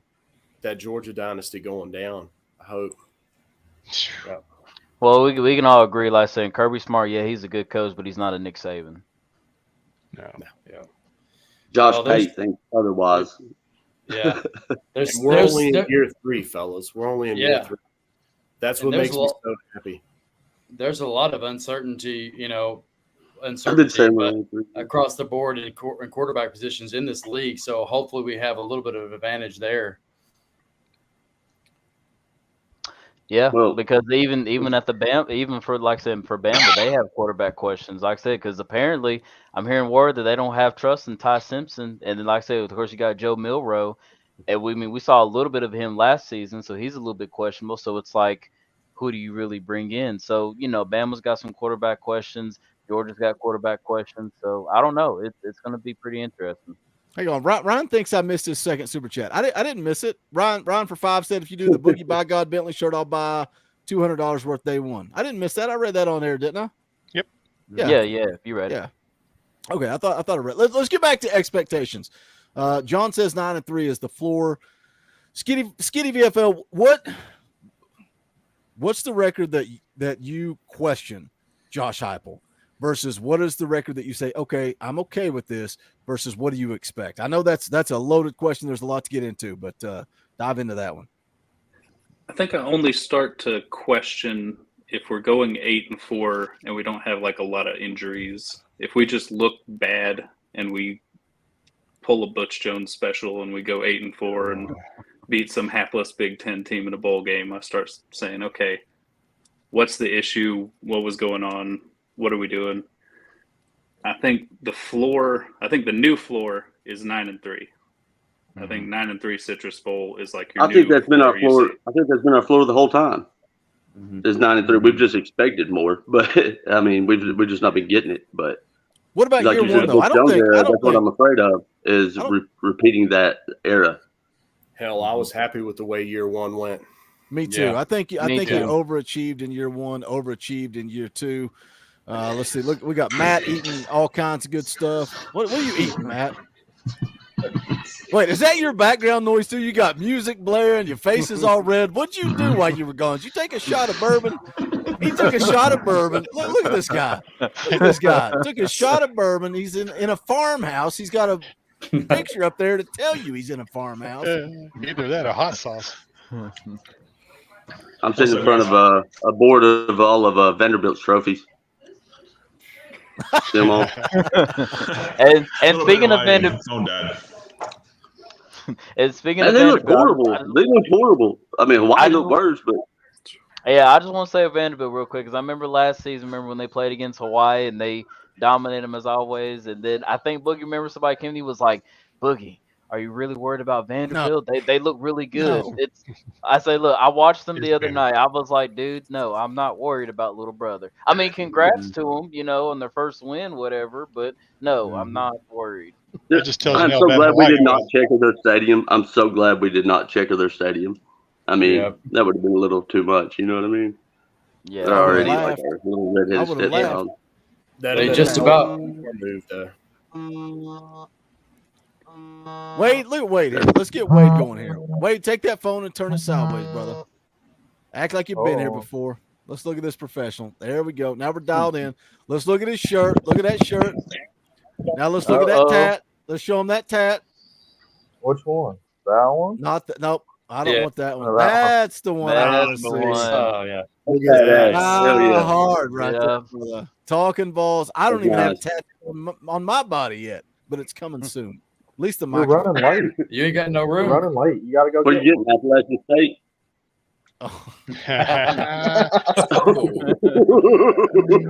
Shots fired. Shots fired. Not bad, Boogie. You ready, Where's JT? my You're gonna be banned. Where's my That hat? was the Where's one. my hat? I Yeah, change man. my hat. No wonder YouTube keeps kicking my subscription back. Where's my hat at? I'm gonna go change my hat real quick. I do like. Hey, I feel. I got App State love too. I'm not. I just think it's funny. Everybody gives you crap about it. Well, what's funny is I almost wore an ETSU shirt the other day on a video. That's really gonna piss people off. Because if you pull for ETSU and App State, that's like pulling for Tennessee and Alabama. But guess what? I don't care because I don't really pull for App State. I just like going to watch games at App State. That's it. Yeah, I actually got an ETSU shirt not long ago, but they didn't have a football team then.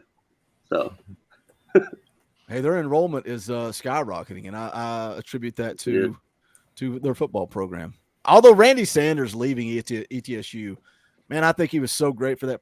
He was a perfect coach to take over at ETSU. Who else did you ask for? Man. He was. And then the fact, too, Boog, like, we made it all the way, like, to the playoffs, man. And then he was just like, nope, I'm done. I'm gonna retire and spend time with my family. It's like, bro, you've been here like 3 years. What are you talking about? Right. Yeah. All right, let's get back to talking Tennessee football. We're probably going to wrap this thing up pretty soon. Let's see. We've talked about Joe Milton. We've talked about expectations. Let's talk about win-loss predictions. X, you're not allowed to give one yet. Nope. I mean, we've talked a little bit I asked for the about Florida prediction from you. Oh, my Florida prediction. Well, look, I'm going to wait. Hold on, he said you're not allowed. Well, hold on. I'm going to wait till Florida week, but I want you guys and the chat to holler at Josh Prey, because like I said, he's a big Florida fan, and on Facebook, like I said, he's a comedian. He does shows and everything. And I watched his video from last season. He was praising us. He was actually really culture shocked when he came to that Tennessee-Florida game. So like I said, me and Boog was talking about it off air. That dude, like, if we can get, like I said, J.D. Bickel and Ben McKee and Kaner on here, dude, I'm pretty sure we can get them on here and talk some Florida Tennessee football, man. So like I said, just blow his social media up, man. I think he seems like a pretty cool dude to talk football with. But tag him on Twitter. Tag him on Twitter and Josh Pate on Twitter, and let him know. Let him know where to come hang out. But yeah, I'm gonna say my Florida prediction though. All I'm gonna say is this: let's beat them. But as soon as we get closer to Florida week, I'll give you my prediction. Yeah, I think they're better than everybody else thinks they are. Let's go for that. I think they're a lot better. I think they're better. I think South Carolina is going to give us trouble. I mean, I don't expect a blowout in that, to be honest with you, but gonna beat the brakes off of South Carolina. Brother, it's payback time with South Carolina. It wouldn't be nerve-worthy of television. Like it'll be closer than what people are thinking it is. I'm way more worried about. I think they're going to beat the dog breaks off of Kentucky, man. Like they're going to hurt Kentucky. I'm way more worried about Florida than I am South Carolina. Kentucky, I'm worried about too. Let me pull up the schedule. I want to get everybody's thoughts, predictions. I know John said 9-3 is the floor. If 9-3, the question I get asked all the time is if 9-3 is the floor, who else they losing to besides Alabama and Georgia? Well, I think they can lose to Florida on the road. I think they can lose to Texas A&M. I think they can lose to Kentucky on the road. So there's a few games in there that are toss-ups for me. Wade, what do you think? What's your prediction? What do you think the record is, and who do you think the losses are to? Are you saying 15-0 feels like 98? I ain't going to go that far. I did go 11-1 last year. Everybody called me crazy. I tweeted at Swain and them, and they were on air calling me crazy, thinking I was fake. I told them we were going to beat somebody we wasn't supposed to, and I think I'm going to go right back to it with another 11-1. And I don't know if I'm going to pick Georgia or Alabama, but I feel like we have a better shot of beating Alabama if they're going to go back to the way they was, run first and all that. That's not going to bode well because our defense is really good at stopping the run. So if they really go back to their roots of just running the ball and their offensive line isn't as good as they are last year, I want to say we beat them and lose to Georgia at home. But I also want to say we win the East this year. So right now, I'm going to say Alabama until we see where they are because it's on the road, and they'll be looking to get revenge. So 11-1 with a loss to Alabama is my record right now. I think it's going to be hard to win the East unless you beat Georgia because their schedule going to be hard. Their schedule they're not slipping twice. Their schedule is cake. Their schedule is a laughing stock. It really is. It's just embarrassing. What do you think, Matt? What's your schedule prediction? I'm pulling out another 10-2. I think they pick off one or the other, Bama or Georgia. I tend to lean with it being so late in the season and how crazy Neyland will be because you got to think about it. If this game on November 18th, if Tennessee has one loss and/or two losses, they're playing for the East. They're also playing for a shot at the Final Four. That's what that game means. I don't think they lose more than two before that game. So I'm going to go 10-2, pick off either Georgia or Bama. Either way, you still have a shot at winning the East unless it's the Georgia loss. And I think they're going to fall somewhere in one of those trap games we've talked about. I don't think it's South Carolina, but the Texas A&M, the Kentucky possibly, later on in the season. I don't believe Florida is. I think they're going in 6-0 into Bama, maybe 5-1 there. But that Bama Kentucky back-to-back worries me a little bit. Both those games on the road. If you look at the schedule, that's to me the toughest back-to-back games they have because they're both on the road. And you got to think A&M at home and Carolina at home, but you go back-to-back on the road with Alabama and Kentucky. You got a bye week between South Carolina and Texas A&M. That makes me feel a little bit better about Texas A&M. But the fact that, like you said, you follow that up with 2 road games, and if I'm not mistaken, I think Kentucky might be off on the 21st going into that game. That's brutal. That is brutal for Tennessee. And I've also been hearing reports too that they're saying that already for right now, Kentucky's a big sleeper team, and they're counting on Kentucky to be a big sleeper team. So I don't know. Well, Devin Leary is a hell of a lot better than Will Levis. We know that. Absolutely. And if he stays healthy, then you never know. I'm not predicting the loss to Kentucky. We're Kentucky's daddy, and we know that. We have been, and I have that shirt too. I'll wear that week on Friday at work. But I think somewhere along the line, we're going to fall one time or the other. I don't think it's both Alabama and Georgia, though. I think you pick one of those guys off. Yeah, but me too. I've got us going 10-2, and I have one loss going to them. But, man, I honestly think that we're going to be comfortable. We're going to be looking 2 forward ahead towards Alabama. And I think A&M might sneak up on us. And if they don't, I've got us going 10-2. And if we do beat A&M, then maybe like UTSA even, like just a sleeper game that we're not expecting. Because that's Tennessee, man. We lose to Georgia State. You know what I mean? Ignore the media. Ignore the media. Let's not go down that UTSA Battered ball route. syndrome. I've seen it too many times. I mean, UTSA plays Army the week before us. I was there for that Georgia State game, bro. Horrible. This is Josh Heupel. This ain't Butch Jones. This ain't Jeremy Pruitt. No, I agree. But I mean, I got to keep seeing it, and but it's always a sleeper team for someone. You know what I mean? Like, no one just loses to really good teams all the time. I mean, that's why I'm at 9-3. That's why I'm at 9-3. Alabama, Georgia, and they lose when they probably that they're favored in. Which one's more probable? Y'all think winning at Bama or beating Georgia at home? Beating Georgia. Beating Georgia. Oh man, I don't God, know. I hope because, so. Well, because if you think about it, this past season, we all know what happened. I mean, like I said, look, we tossed, like I said, the field goal into the Tennessee River.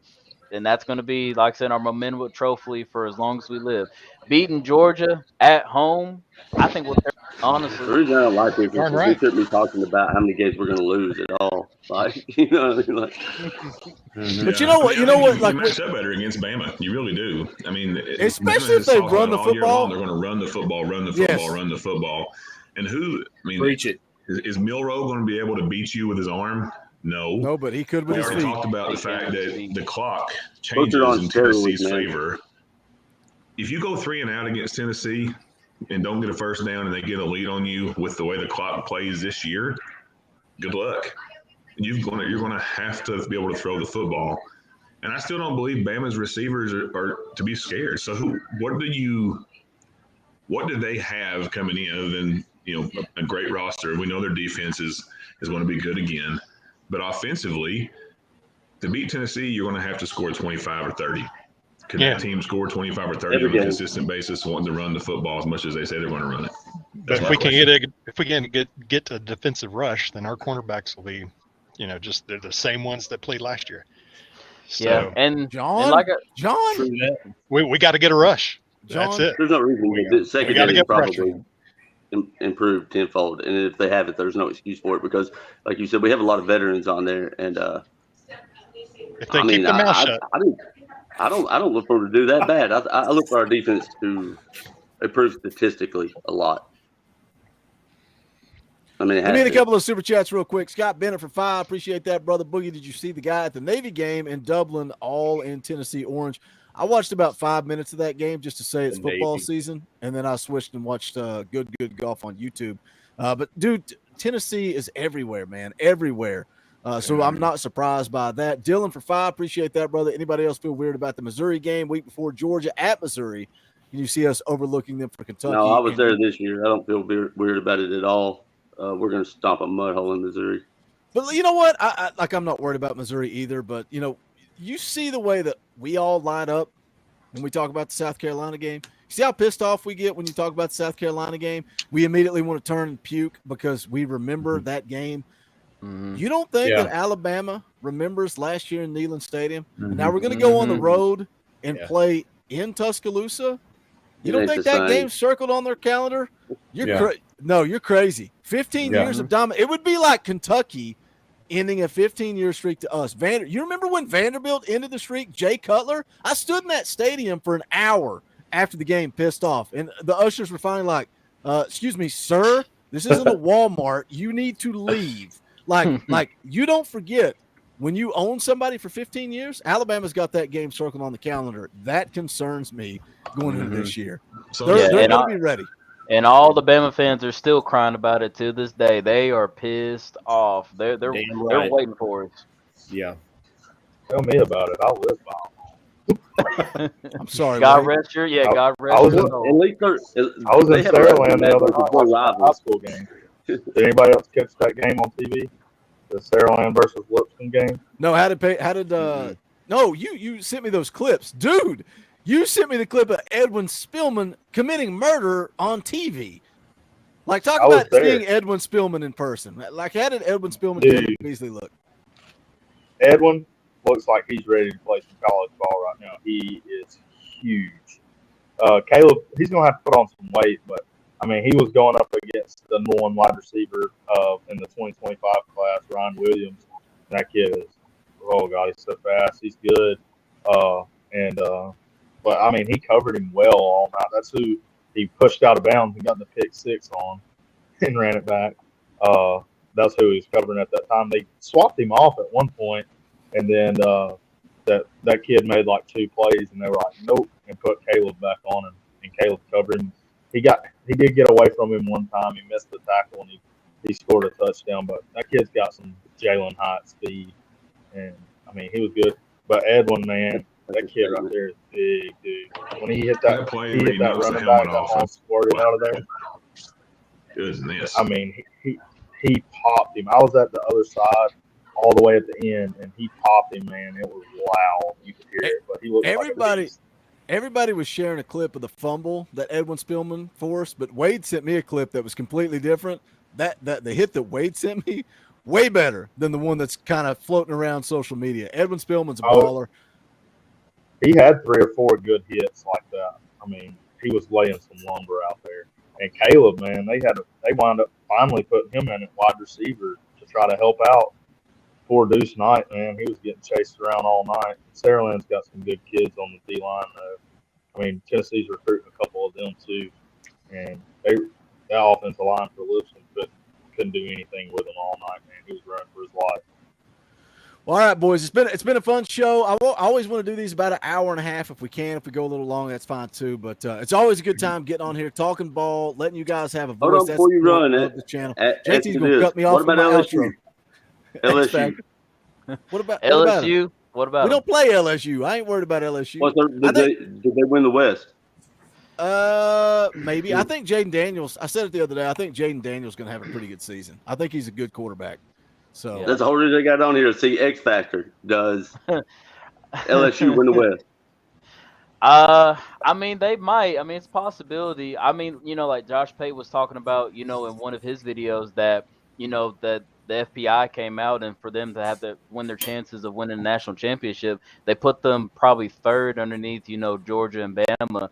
And the reason why I say it could happen, because like saying Brian Kelly, it is impressive. It's his first year, took them all the way to the SEC championship, even though they got stomped by Georgia.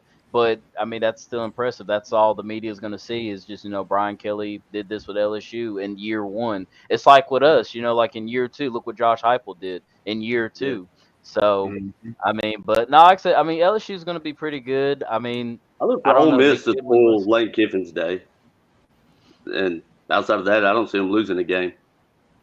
Let me get this last super chat from Andrew for $10. Appreciate that, brother. Tuning in late. Sorry if we already talked about it. My concern is that O-line. That may take a few games to figure out who fits in best where, especially if Cooper Mays stays out. Group thoughts. Yeah, I mean, I think, we kind of talked about it last Wednesday, I guess it was. Cooper Mays is obviously the anchor of that offense. They asked Joe Milton about this at the last media appearance. He praised his offensive line. He praised the guys up front. And you always got to remember, too, Heupel's offense is going to play into the offensive line's hands because of the way they spread you out. They hit you over the top. I hope, man, it's a concern for me, Andrew. It is a concern, particularly the way that Joe Milton likes to stand in the pocket versus Hendon likes to escape. We will see. I'll be concerned coming out of the Virginia game. I'm not ready to write people off and fire them and whatever, but I want to see Tennessee dominate on Saturday. We will continue to talk about it throughout the week. Tomorrow morning, 9 a.m., Eric Kane of VolQuest is going to be in the house. I told him, I sent him a text right before we went live. I said, you better be ready to dig into Virginia. He said, that's my homework for tonight, brother. I will be ready to talk about the Cavaliers. We'll be breaking it down at 9 o'clock. X Factor going to be in the house around 9:30. So make sure you guys tune in for that. Tomorrow night, 7 o'clock, myself, Sports Talk Jay, and BVD, the Tennessee Trinity, the first episode of the crossover tomorrow night, 7 p.m. Eastern time. But for all these cats, the voice of the voiceless, this is the Talkin VAWLS Network. My name is Boogie Bentley. Go Big Orange. Bye, guys. Thanks, guys. See y'all.